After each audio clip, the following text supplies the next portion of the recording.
రేయ్ ఏంట్రా లేటు కానివ్వండిరా. బయటోళ్ళ గురువు గారు మేము ఎప్పుడో రెడీ, మీరు అంటవే లేటు. ఏ పాట ఎత్తుకుందాం సార్? సార్ శంకరాభరణంలో శంకర నాద శరీరాపర పాడమంట రేటి. Very good. హై పిచ్ లో కావాలరా. కమాన్ 3, 2, 1 స్టార్ట్. శంకర నాద శరీరాపర నాద శరీరాపర.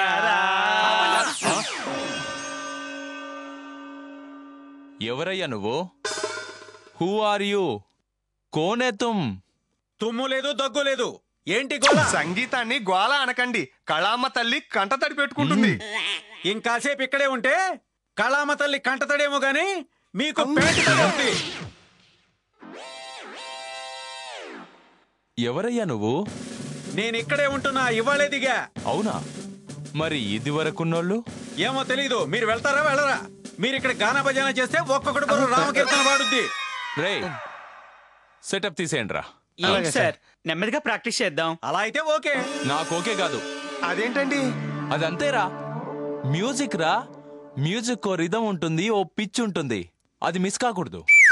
అసలు ఇదే లేనప్పుడు ఈ సెటప్ ఎందుకు? టైము నిద్ర బొక్క. వద్దొద్దు, ఎందుకు? ఏదో మళ్ళీ ఫోన్ చేసి ఏదేదో మాట్లాడుతుంటాడు. దాంతో పాటు నీ చదువు నా నిద్ర దొబ్బిద్ది. మా నాన్న అయితే అబ్బా తర్వాత చేస్తాడులే. ఏమో. హలో రేయ్, నీ పెళ్ళంతో మాట్లాడిస్తే వదిలేస్తాననుకున్నావా? నాకు ఇవ్వాల్సిన 9 రూపాయలు ఇచ్చేంత వరకు నిన్నొదలను. హలో, మీరెవరు అనుకుంటున్నారో ఏమో, ఇది రాంగ్ నెంబర్ అండి. Cheap question. శనగొండలు తెలుసా? శనగొండలు అవే పల్లి ఉండలు. అప్పట్లో అనాకే వచ్చేవంట, ఇప్పుడు ప్యాకెట్ 25 రూపాయలు. ఎన్ని అనాలు వస్తాయి చెప్పు? అనాల గురించి నాకేం తెలుసండి? 16 అనాల తెలుగు అమ్మాయి అంటారు. నీకు అనాల గురించి తెలీదా? మళ్ళీ చదువుకుంటున్నానంటున్నావు, చెప్పు. అబ్బా, నాకు తలనొప్పి వస్తుందండి, నన్ను వదిలేయండి, నేను పడుకుంటాను. వీడు బాగానే ఉన్నాడు. వీడిని ప్రపోజ్ చేసిన ఆ కరికరం బాగానే ఉంది. ఆ త్యాగుగాడితో పరిచయం పెంచుకుంటూ పరవశం బాగానే ఉంది. ఏంటో ఈ కాలేజ్ ఏంటో, ఈ హాస్టల్ ఏంటో, అసలు నేనేంటో.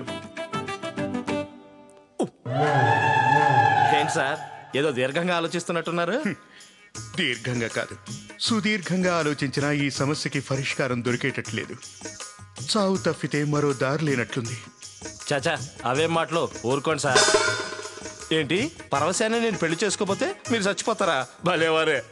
నీకు తెలియదురా నాయనా, నిజమే. నీకు దండం పెడతా శ్రీశైలం, ఆ పరవశాన్ని పెళ్లి చేసుకో. ఏ పరవశానికి ఏం తక్కువ? అన్నీ ఎక్కువే. అయినా ఇదేం బలవంతం సార్, మీరు వార్డెన్గిరి మానేసి ఈ పెళ్లిళ్ళు చేయటం ఎప్పటి నుంచి? ఇదిగో, నీకన్నీ తెలిసి ఇలా మాట్లాడడం పద్ధతి కాదు. నన్నే ప్రశ్నిస్తున్నావా? లేదు సార్, మీకోసం మీ క్యాబిన్ దగ్గర వెయిట్ చేసి వస్తున్నాను, అక్కడ లేరు. విసుగొచ్చొస్తుంటే ఇక్కడ మీరు ఎదురయ్యారు. అంత అర్జెంట్ పని ఏంటో? అట్టంటే ఇట్టంటే అర్జెంట్ కాదు సార్, యమ అర్జెంట్. ఏంటి? అదే సార్, ఆ టీసీ ఇచ్చేస్తే. ఆహా, కావాలంటే ఆ 4 ఏళ్ల డబ్బులు తిరిగి ఇవ్వక్కర్లేదు, మీరే ఉంచుకోండి. ఆ డబ్బులతో ఏదైనా కట్టించుకోండి. లేదు, మీరే తీసుకుంటారన్నా నాకేం అభ్యంతరం లేదు, నాకు మాత్రం టీసీ కావాలి.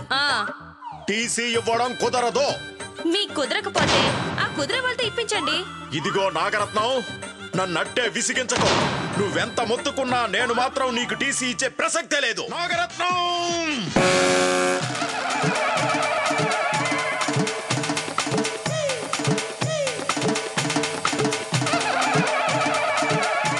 ఏంటిది మర్యాదగాలే? ఇప్పటిదాకా మేము అదే చెప్పాం. నేను చెప్పడం మీరు చెప్పడం ఒకటేనా సార్? ఇప్పుడు పంతాలకి పట్టింపులకి సమయం కాదు సార్. ఇక్కడ దీక్షకు మద్దతు పెరిగిపోతుంది, మన గౌరవం తగ్గిపోతుంది. దీనికి కావాల్సింది పరిష్కారం. ఒకవేళ టీసీ ఇచ్చేస్తే? లేదు, మన గౌరవం తగ్గినట్టు అవుతుంది. రాజీ పడే ప్రశ్నే లేదు సార్. ఇస్తే టీసీ ఇప్పుడు ఇవ్వండి, లేదంటే పచ్చి మంచినీళ్ళు కూడా ముట్టుకోను. ఇప్పుడు ఏం చేద్దాం సార్? సార్ పోలీస్ ఫోర్స్ పిలిపిస్తే? గొడవ అవుతుందేమో అమ్మా. సమయానికి నిరంజన్ కూడా లేడు. ఆ అమ్మాయి అడగడం మర్చిపోయాను, ఈ మధ్య నిరంజన్ కనబడటం లేదేంటి?